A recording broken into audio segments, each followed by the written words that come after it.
What led me to Paramahansa Yogananda was that I had read in high school 2 books on yoga philosophy, and I was impressed with what I read and with the practices that I tried to experiment with. And then when I was 18, I read his book, Autobiography of a Yogi, like many millions of people have now. And as soon as I read the book, I was convinced that this was my contact, and that he was my guru, or would be my guru. And so I resolved at that time, when I got out of high school, to go to California. So the autumn of 1949, I did just that. And I arrived there right around Christmas times, December 23rd, 1949. I was very fortunate to be able to meet him within an hour of my arrival.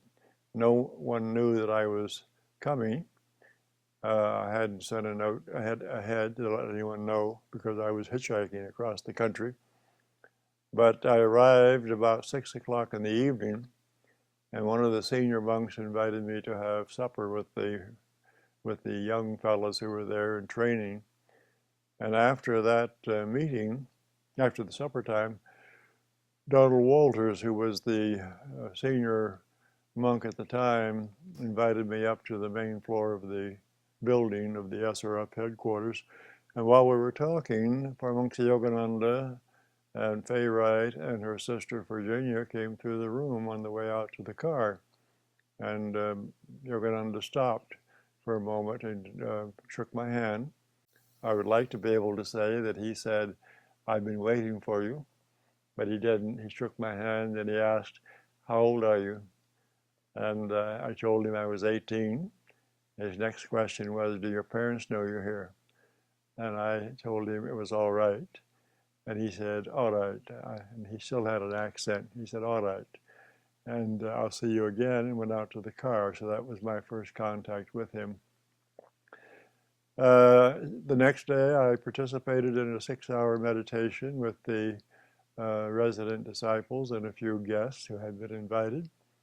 And then on Sunday morning, the 25th, I went to the Hollywood SRF temple to hear him lecture.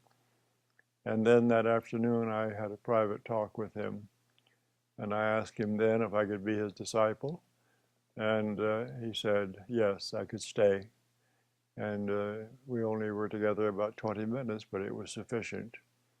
I remember on that occasion, after he gave me instruction on how to fit into the routine with the other fellows, and how often to meditate and what books to read. And his concluding words were, read a little, meditate more, and think of God all the time. So that was my immediate connection with him. My first impression was that I had known him before, or that it was a destined occasion, because there was simply quick rapport, instant rapport, and a feeling of security and trust in him. And so I didn't have to go through the process of getting acquainted with him to know him. There was an instant attunement with him, with his mind and his consciousness. And one of the most obvious characteristics, and many people have commented on this over the years who had met him, was his kindness. He was very attentive when he was interacting with people, very alert. He was a good listener, but he was very kind, non-judgmental. And everyone came away with the feeling of, well, he's a very nice man. Even if they didn't know he was a spiritual teacher, if he was dressed in ordinary clothes and didn't have his robe on, and he was not in the role of teacher, if they met him in a social situation, they almost invariably they came away impressed about how nice he was, how courteous and kind. Whenever I was with him, I felt a sense of omnipresence and great power, but not a personal, egocentric power, but a cosmic power that was just sort of embodied in his body. And he just carried that consciousness of wholeness and oneness. And when you were with him, you could feel that. He was very attentive to his disciples, and he, of course, communicated with each one uh, according to their temperament and however best to communicate with them. He was very encouraging, very supportive, very encouraging. He always reminded us to pay attention to our daily routine of study and meditation, mostly meditation, and to do our work with an attitude of rendering service without attachment to the results. And so, of course, there in that environment, we were serving what he called his work or his mission at the Self-Realization Fellowship. So it was a privilege, really, to participate in that work that he represented. My personal experiences with him were very intimate and very, very helpful. I remember a few weeks after I had arrived, I saw him one evening in the lower hallway of the headquarters building, and we talked for just a moment or two. And he went into the elevator to go upstairs, and the door closed, and then the door opened again, and he put his head out, and I was still standing there. And he said, "You have a wonderful future, Roy." And that's how he worked with me. He always told me that I had a good future and that I should be patient and follow the procedures that he outlined for my spiritual practices. And then, of course, he did a marvelous thing for me. And this ties in with how he related to disciples. Within a few weeks after I arrived, he sent me over to Phoenix, Arizona. There was one minister over there, a young man, 2 years my senior, who was needed some assistance there with the work that he was doing. And Master sent me over there and told me to come back to see him every 2 months. And that was a marvelous thing that he did, because my temperament is I tend to be introverted, and I have never needed the support of a group around me for encouragement or feeling of security. So over there, I was all alone except for this one brother disciple who was a good role model, and for the most part very quiet, and we only talked once a week to instruct me on what needed to be done. And then every two months I would go back to California, and that gave me an opportunity to be with Yogananda privately for 2 or 3 hours each time I visited him. And sometimes an hour one day, an hour another day, 30 minutes this day, 2 hours the next day. And usually we just sat and talked, and I let him do the talking. I learned that was the most useful thing to do. And now and then we would walk around the perimeter of his retreat facility out at 29 Palms, California. And I never went over with any pressing questions or any needs. I always made sure that when I went, I had been in a positive mood and been meditating, because I wanted him to see that I was doing well with my spiritual practices. But on one occasion, we were walking around the property, and he talked for a while about God and the spiritual path, and told me some stories about his experiences with his guru, Sri Yukteswar. And then after a while, there was a quiet pause, and then he asked, "Do you have any questions?" And one came into my mind. I had, a few weeks earlier, been perusing his book, Autobiography of a Yogi. And of course, in that book, he had written about many saints that he met when he was a young boy in India, back in the early part of the 1900s. And the thought had come to my mind, I wonder how many of these saintly people by now are spiritually liberated, meaning fully enlightened and without any delusions or illusions, fully self-realized. So I asked that question, and his answer was very, very direct and nonchalant. he said, oh, not many. He said, many saints are satisfied to experience the bliss of God communion, and they don't aspire to go beyond that stage.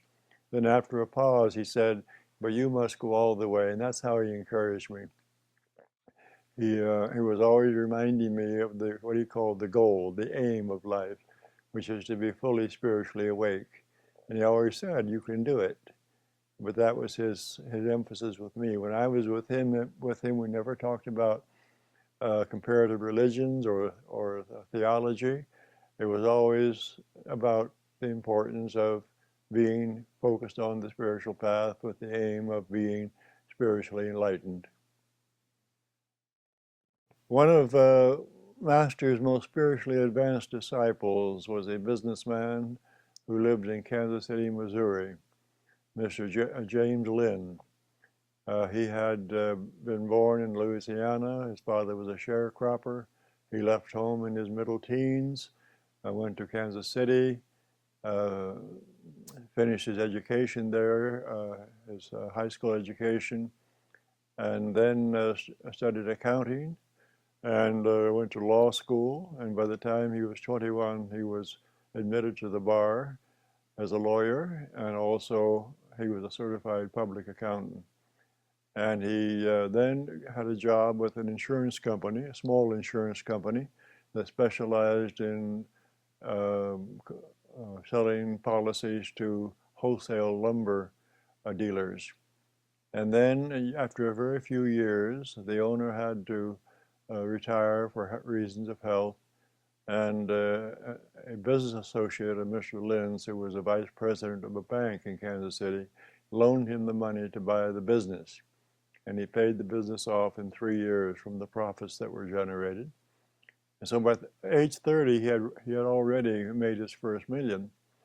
But as he said later to some disciples with whom he talked, he said, I was successful in a material way, but I was not satisfied. I was very restless, and something was missing in my life. And so in 1931, Paramahansa Yogananda lectured in Kansas City, and Mr. Lynn was invited by his wife to go to hear the Yogananda at the public lectures. And the first night, he said, he sat in the back of the auditorium, and suddenly he realized for the first time in a long time he wasn't restless. He was very calm. And then shortly after that, he met Master personally. And for the remainder of the time that Master was in Kansas City, every morning on the way to work, Mr. Lynn would leave early from home, drop by Master's hotel, and spend time with him in his hotel room. And there he learned the basic practices of Kriya Yoga. He learned to meditate. He was initiated into meditation practices. And the first time he practiced Kriya Pranayama in Yogananda's presence, when he was initiated, he experienced a state of ecstasy. And then he kept on with his practices, maintained his business interests. In fact, his businesses expanded. He founded another insurance company for wholesale auto dealers. Finally, later on, branched out into oil drilling in Louisiana and Texas. But he always maintained his daily meditation practice. And he became very, very accomplished as a meditator. And within 6 years, Yogananda told me that he was able to experience transcendent samadhi or superconsciousness. And then, of course, he was very generous through the years with financial support for the organization. And shortly before he passed in 1955, 3 years after Yogananda passed. Shortly before he passed, he transferred $1 million to SRF and stock that he owned. And then, when he passed in 1955, he left another $3 million to the organization. So he was very supportive of the work, naturally, but he was a highly skilled meditator. And Master told me one time, he said, he called him Saint Lynn. He said, Saint Lynn, is the perfect example of Western practicality and Eastern spirituality. So he was, and I knew Mr. Lynn, and not socially, but I had a chance to meditate with him a few times and to receive his blessing. So he was a very saintly person. I remember there were two Indian gentlemen who visited the Master in 1951 at Self-Realization Fellowship headquarters, and they met Mr. Lynn, and they interacted and talked together and meditated together.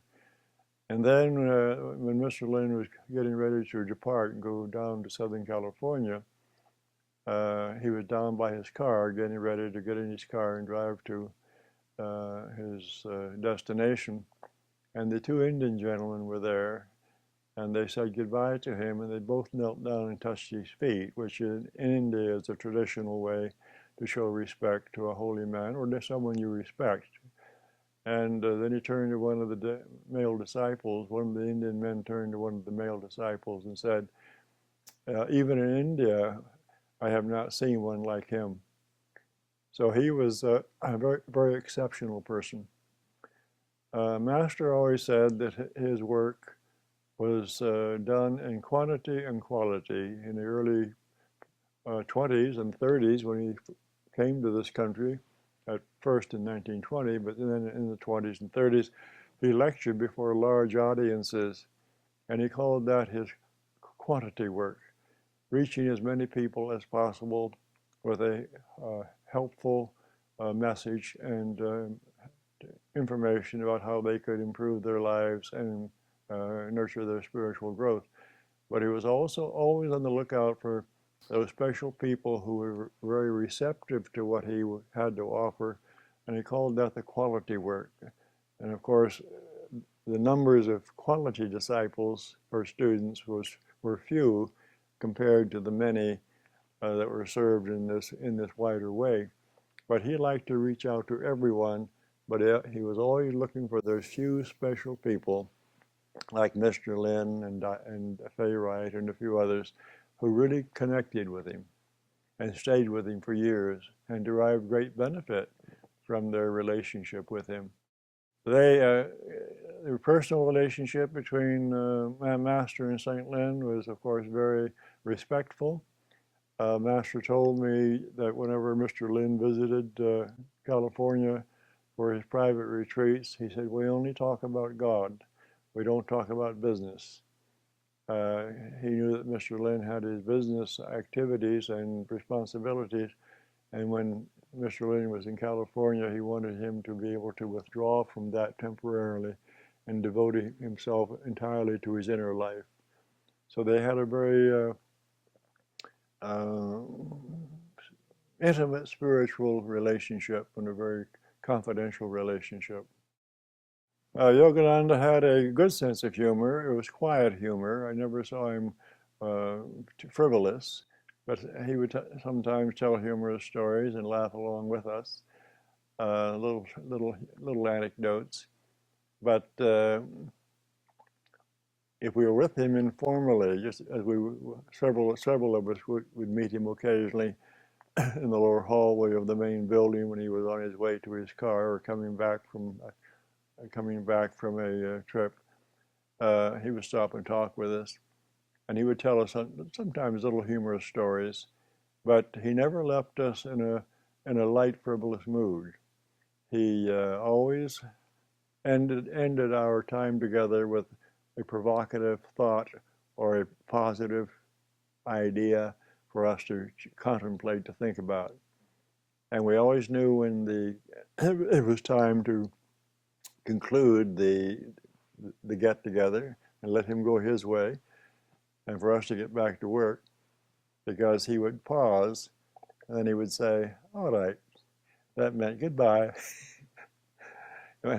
One evening I was walking out on the grounds at SRF headquarters. It was dark, and I looked up the winding driveway to the headquarters building, and I saw someone walking in my direction in the dim light, and I didn't know who it was. So I just stood there at the foot of the driveway And I waited, and as the person approached, I recognized it was Master. He was out for an evening walk. And he asked, "Who's that?" Identified myself, and he stopped. And just then another disciple, male disciple, came along and stopped. And Master talked with us just 2 or 3 minutes. And then we thought he was going to say, "All right," and move on. But he took off his hat and gave it to me, and he handed his cane, his walking stick, to the other fellow. And then he just went like this 2 or 3 times, tense and relaxed. And that was one of his energization exercise routines. Just did it 2 or 3 times like that. Took his hat and his walking stick back, and he said, "See, no matter how busy I am, I always do my exercises." Then he said, "All right, good night, boys." Fay and Virginia Wright met him also in the early 30s. Fay was 17 at the time, just finishing high school. And she had thought of joining a convent, although she was raised as a Mormon. And her mother and brother went to hear Yogananda's public lectures in Salt Lake City, invited her to come and with them. And when she saw him on the stage, she was instantly attracted to him. And she had some facial condition of, I don't know what the cause was, more than acne, but she had some sores on her face, and which made her more shy than she ordinarily would have been. And one night at one of the public lectures with hundreds of people in the auditorium, Master invited her up on the stage, and he asked her about her condition of her face and how long she had had that condition had bothered her. And she said she had been quite some time. She had been the dermatologist. They hadn't been able to find a solution. And then he asked her, he said, "Do you believe you can be healed?" She said, "Yes, I do." And he held her hand.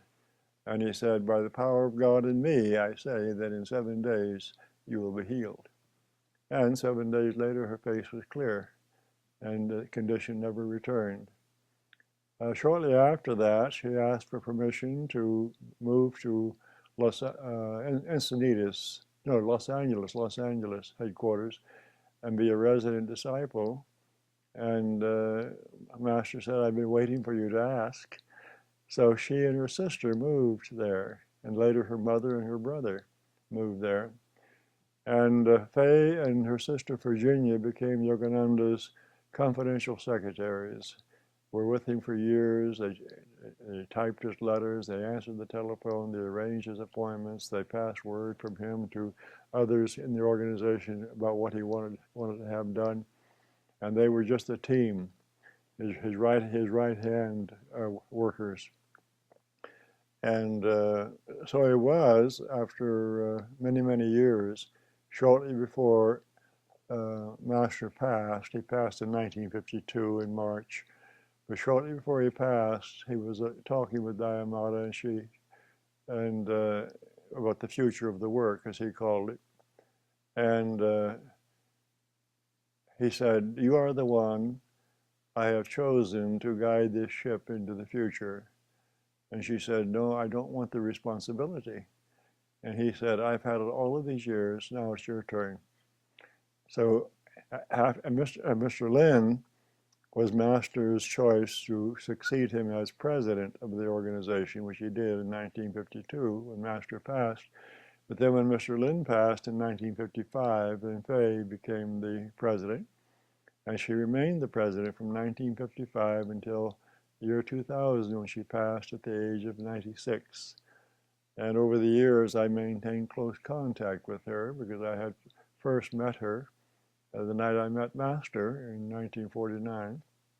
And after he passed, she was the one I interacted with because I was appointed to be the minister of the church SRF Center in Phoenix after Master passed. And in fact, Master passed on March 7th, and they had the memorial service or the funeral service at SRF headquarters in the middle of the following week.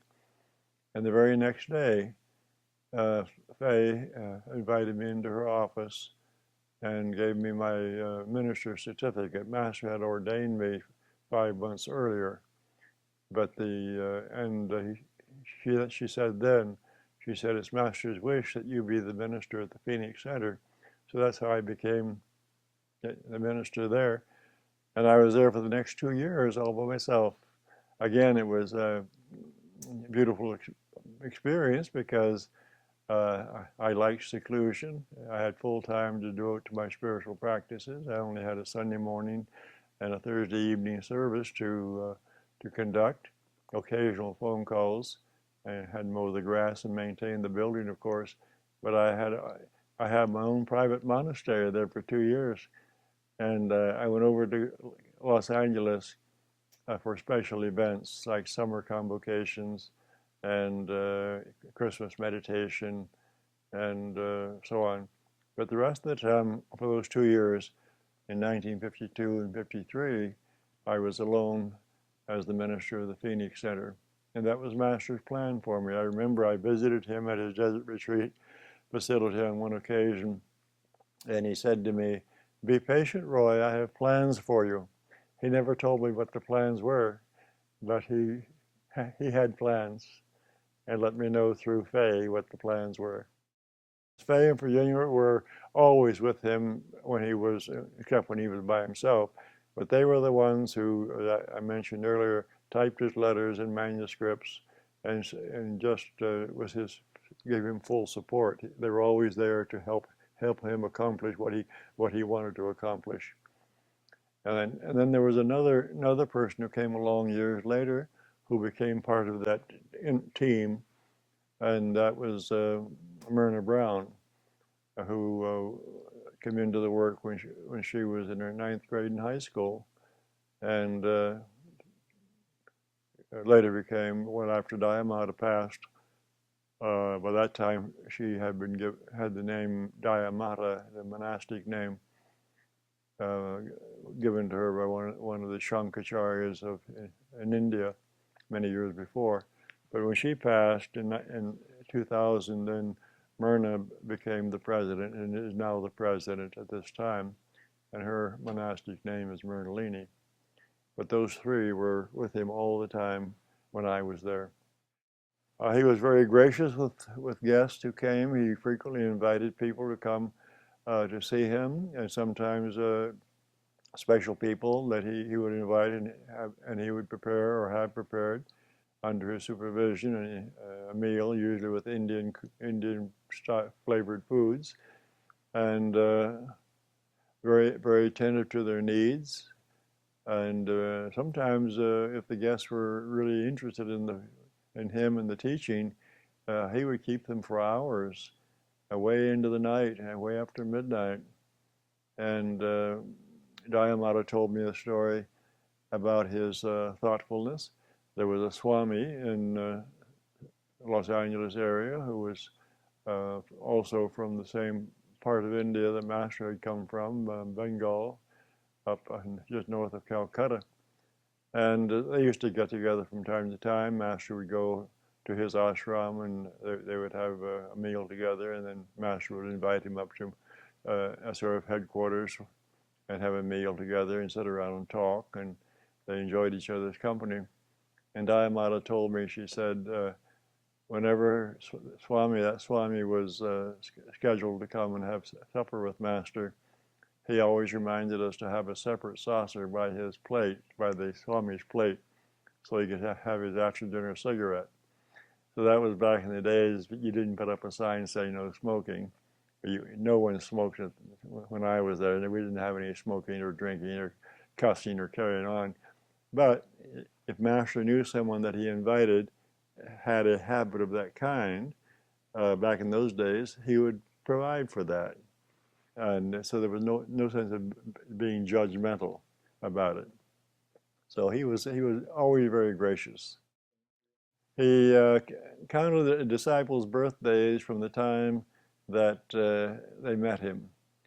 And I remember I met him at Christmas time, 1949. So right after that was January, and January 5th was his birthday. And we always met with him in the chapel of the headquarters building for a while, and then after I had a meal with him.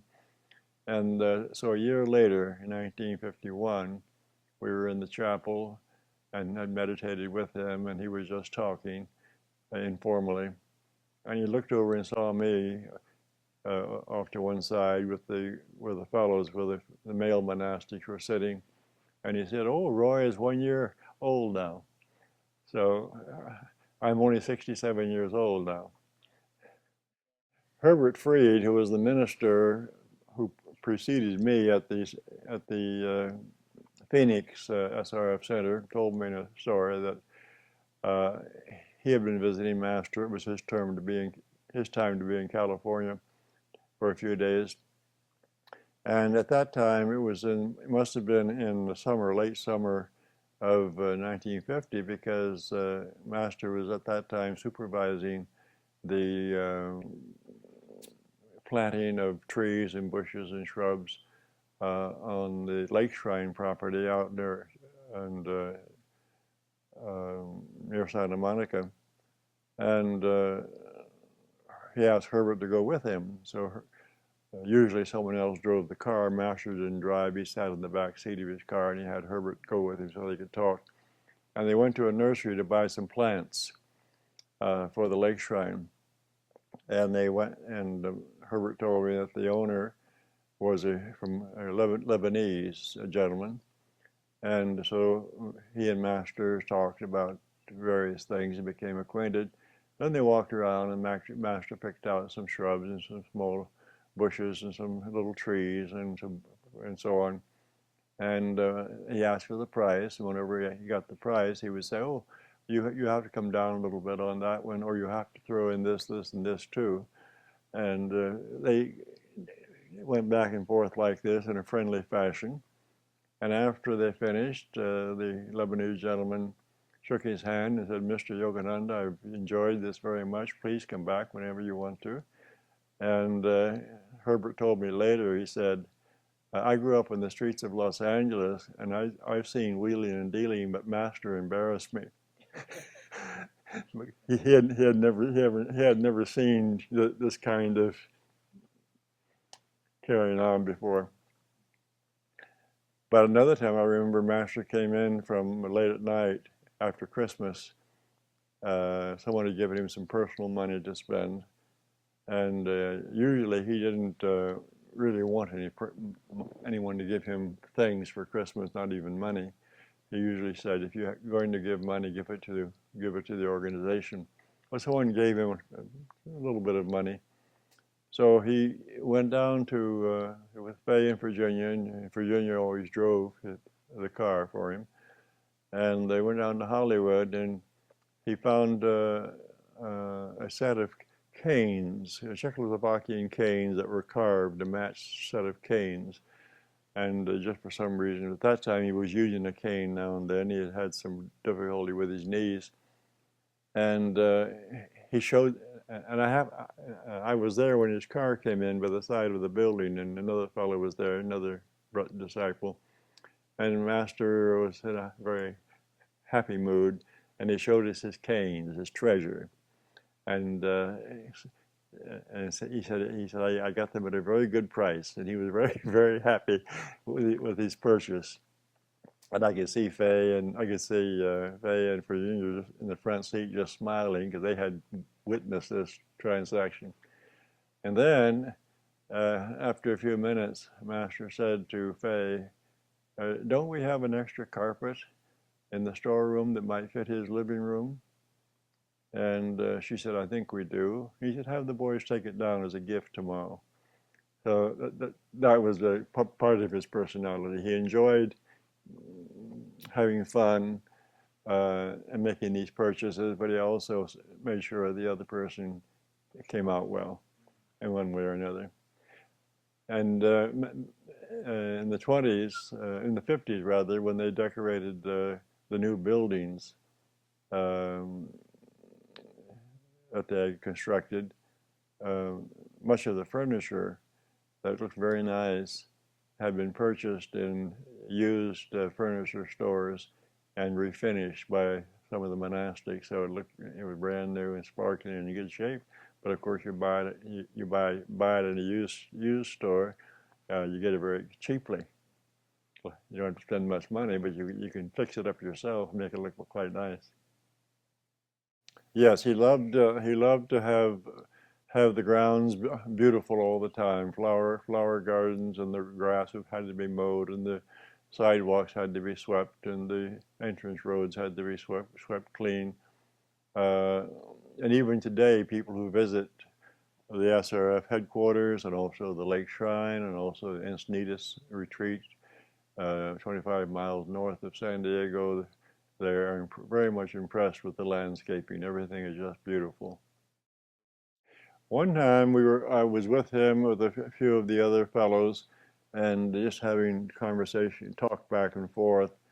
And one of the fellows asked, "Sir, what did Sri Yukteswar, your guru, what did he do for you?" And Master said, "He made me what I am." He said, when I went to him, he said it was very difficult at first, for the first several months, because he said he was very strict. And of course, if people who've read Autobiography of a Yogi or know that Master, when he was very young, was very impulsive and extremely devotional. And Yukteswar was just the opposite. He was very strict and rational. He had a devotional nature, but it wasn't emotional devotion. It was reverence and respect for the spiritual path and for saints, but he was very strict. But Master told us, he said, I told my guru, I said, you will never get rid of me, no matter how many times you discipline me. He said, you will never get rid of me. And then he said to us, he said, I needed that training to balance my personality to prepare me to come to America. So he paid respect. He paid respect to his guru and said, he did exactly what needed to be done in my case to get me prepared for this work. Master sometimes said, in regard to his plans for the growth of the work of the organization for the purpose of serving people, he sometimes said, I chew off more than I can chew, and then I chew it. So sometimes at board meetings, when he would tell the members of the board of the organization that he had the plans of building a new building or some project that was going to cost a considerable amount of money, whoever was in charge of the bookkeeping would say, sir, we don't have the funds. We can't go forward with that right now. And he would say, God told me to do it. And he didn't mean that God had whispered in his ear, but he meant he was inspired to do this because it would be useful for people to have it done. And then he would say, we can start. We don't need the money to start. We can begin. And then the money always came in. Sometimes it was slow coming in, but it always came in, and his projects were always completed. But he didn't hesitate just because the funds weren't immediately available. I don't know how many people that Yogananda authorized to initiate over the years, probably several dozen over the years. I remember when he authorized me to initiate, I was visiting him in Los Angeles with Herbert Freed, the minister from Phoenix, was with me. And we've been there 3 or 4 days, must have been around Thanksgiving time. And in late November, and this was in 1951. And we were down at the side entrance of the building when his car came in, and he got out and he saw Herbert and I standing there, and he said, come with me, boys. And we went down the hallway to the elevator, went upstairs with him, and in the hallway upstairs, he sat in the chair, and Herbert stood in front of him and I stood at his left. And first he talked to Herbert about the Phoenix Center and asked to be remembered to some of the members that he had met, whom he had met a couple of years before, 3 years before, when he dedicated the center. And then he turned to me, and it seemed almost like an afterthought. He said, "Oh, kneel down," just like that. And so I knelt by his chair, and he put his hands on my head, and he said, "I ordain you a minister of self-realization. Heal as I have healed, teach as I have taught, and initiate devotees of God into Kriya Yoga." And Herbert was observing this, and he knew as well as I did that at that time there were only 2 or 3 ministers who were authorized to initiate people other than Yogananda. And so Herbert asked Master, he said, "Sir, is Roy to initiate people?" And Master said, "You too. The same God who is in me is in you, and what I have done you should do." So that's how he was with working with disciples. When they were ready to represent him and the tradition, he would say, "Do it." So I don't know how many that he authorized over the years. There must have been many. And many dropped away, and then many passed on, of course. But the authorization or permission to initiate from the Guru is important in the yoga tradition because it means that that person who is authorized to initiate and to represent the tradition is a link in the lineage of gurus, so that when the embodied guru departs the physical plane, disciples are out there representing the tradition, and so they become gurus or teachers, teacher representatives. I didn't initiate anyone after I was given permission to do so for 3 or 4 years, because I had to be more mature and more knowledgeable. Yeah, but eventually I began. So probably in the past 60 years, I've initiated probably 20,000 people worldwide. Many of them have passed on because they were older than I was when I knew them. And of course, a certain percentage have drifted away. But quite a few have stayed regular with their practices. And in the yoga tradition, it's understood that the transmission of the teaching goes from teacher to student, and from that, or qualified students to their students, and from those qualified students to their students. And it's other than it's not a formal organization matter. It's although they may work within an organization, but it's the spiritual transmission from one to another through the generations. And so I've been doing this for many years, and from time to time I have thought how interesting it is that I grew up on a farm in Ohio. I read Yogananda's book when I was 18, had the privilege of knowing him and having his support and encouragement and spiritual help. And now here I am representing the Guru, this tradition. It must be God's grace or destiny, because when I shouted out, I didn't plan this. I was always open to the possibility, willing to serve and to share, but I didn't. When I first went to Master, I didn't go with the idea that in a few years I'm going to be a teacher. That just wasn't part of the process. With him and also with other gurus who are competent, a student goes, becomes a disciple or a learner, and when they're ready, then the teacher says, "Now you can share this with others." And some do, some have that capacity or that ability, and others don't. So you can't just go be a teacher of this tradition in 4 or 5 years of study. It just doesn't work. There has to be a deeper spiritual connection there. Whenever I visited Master in California during my visits in 1950, 51, he invariably would tell me just before I got ready to leave and go back to Phoenix, he would invariably say, now you stay in tune with me, because when you're in tune with me, I can help you. And when you're not in tune, it's like having static in the mental radio. And people ask me, what does he mean by attunement? Well, it's like with anyone you respect and love, you think of them with good feelings, and you have a feeling of warmth and closeness, even when you're not with them physically.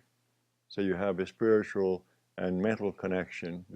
Even though you're not physically together, you are still one in mind and spirit. And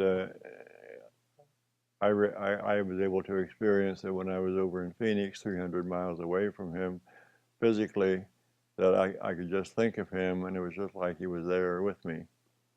And I still have that awareness today. So, and he assured me that was the way our relationship was, because I remember on one occasion, the first year I was with him, I was walking around the property at his retreat house in 29 Palms, and the one question I asked on my own, I asked if I had been with him before. Every new disciple wants to know if they've been with the Guru before.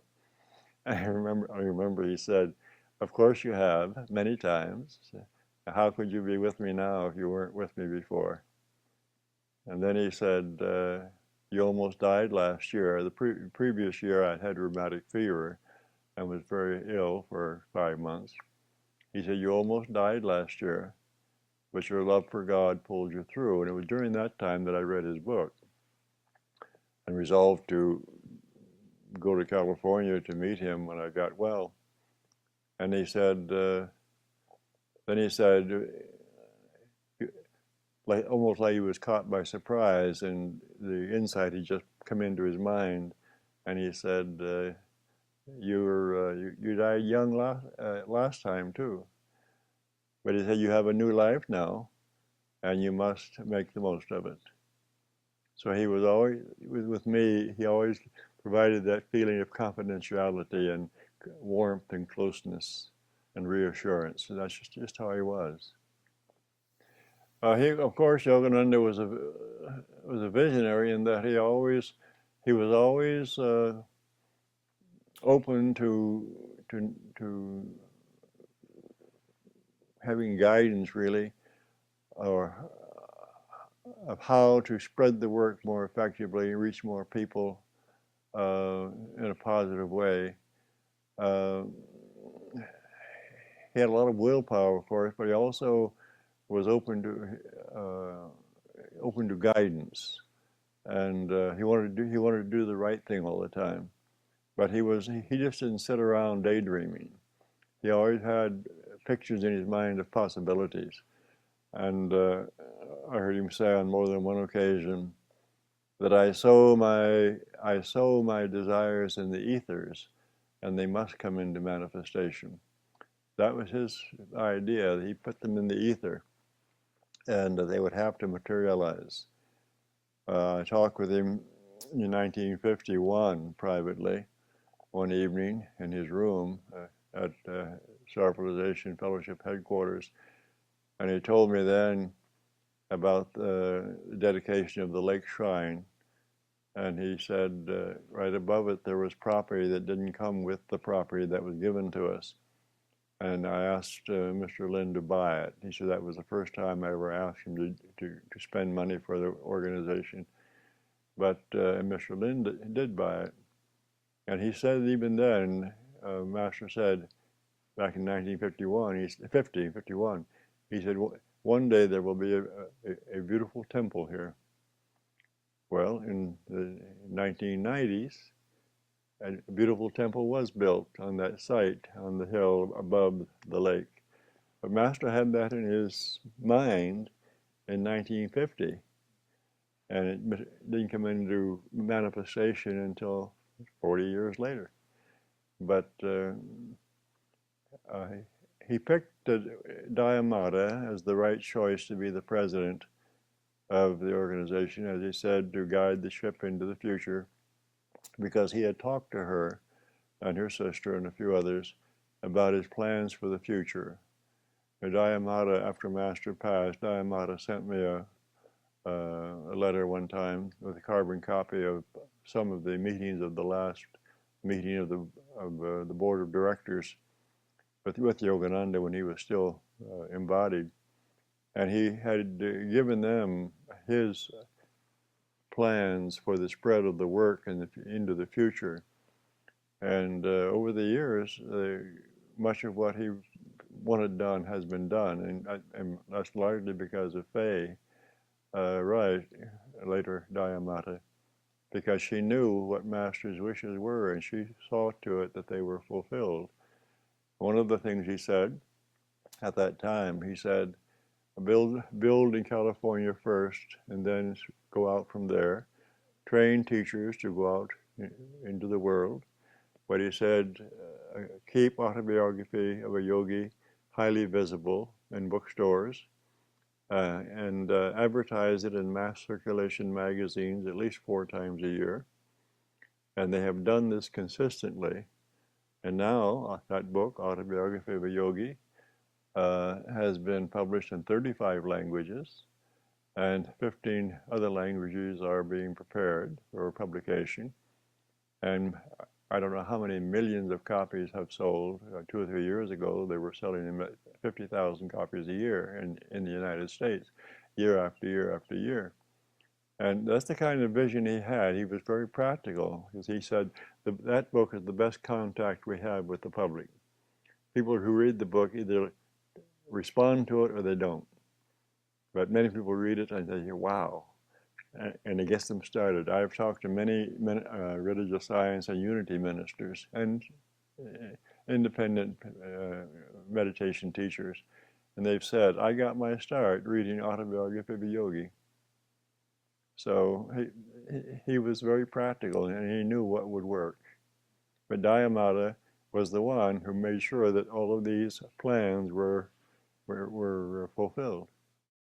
Well, what impressed me most about Master was his being. He was always, to me, he was always self-realized, God-conscious, established in that. And as we've talked, he could, he enjoyed the things like landscaping and interacting with people socially in a quiet way. But there was always this awareness that he was grounded in something that was very big. He was just an embodiment of that, and you couldn't be with him very long without becoming aware of the fact that you were in the presence of someone who was very spiritually conscious and strong, and really very strong. It's not quite the same, naturally, without Master there, because his personal presence pervaded everything. And when he was on the grounds on the property, there was a different feeling in the air. Oh, Master's here! You could feel it, like his aura was spread out there, And so it's one thing to have the memory of the Master, but to have the Master's physical presence is something else. Well, he's the product, as he said, of his number one, of his destiny, also his past, because as a boy, his parents were disciples of Paramahansa, a great yogi in Benares, who was a disciple of Mahavatar Babaji in the Himalayas. So Master's parents were disciples of Paramahansa, and they were practiced meditation. And